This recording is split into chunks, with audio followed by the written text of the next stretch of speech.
Hi guys, it's ASBYT, and today I woke up expecting an average normal day, but then there was a knock at the door and the postman delivered this special package. If, like me, you're excited to see what's inside, then a quick unboxing we shall. Let's get straight to it.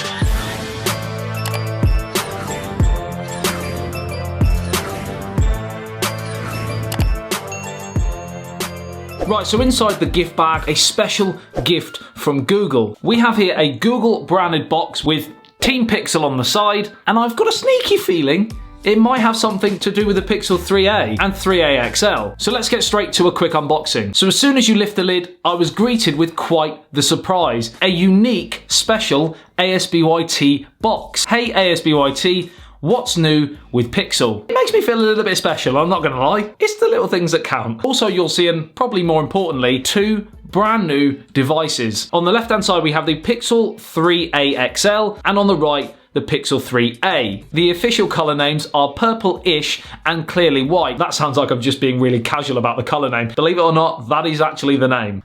Purplish. They both also come in just black as well. And inside the boxes are just your standard manuals, charging brick, charging cable, and your quick switch adapter. Now straight away I hear you ask, what on earth is the Pixel 3a and 3a XL, and how do they relate to the Pixel 3 and 3 XL from last year? Well, simply put, Google is aiming these at the mid-range market, with a few tweaks on the specs and the hardware, but still keeping some things that we know and love from that range. So if you do love the Pixel range, they are a great budget option for you. Now the first thing I'm going to point out is, yes, we have, ladies and gents, brace yourselves, we've got a headphone jack on both. So you guys who go in the comments of every video regarding a smartphone that doesn't have a headphone jack, slating the device, this one's for you. So from the reverse, they largely look very similar to the 3 and 3 XL that were released back in October 2018.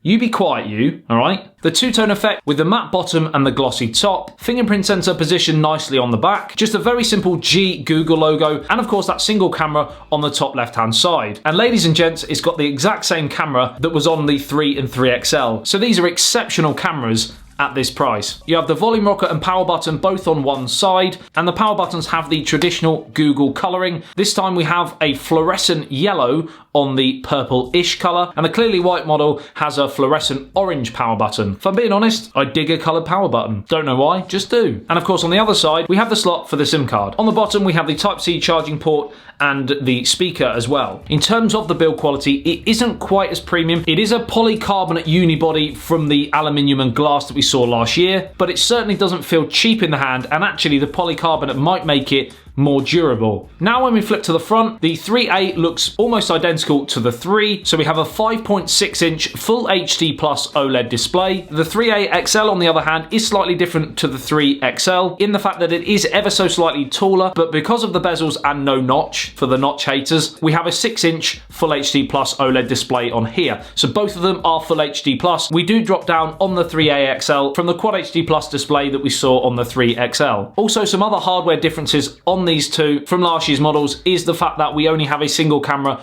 on the front, so we don't have that wide angle lens. They've got to cut corners somewhere to bring the price down. Now while we have started on the specs, we may as well continue. In both of them we have the Snapdragon 670, 4GB of RAM in both. Now Google decided to drop the IP rating on these aren't water resistant, so don't be that person, like I was, who jumps in the sea after a turtle and then remembers that he's got his phone and his wallet in his swimming shorts.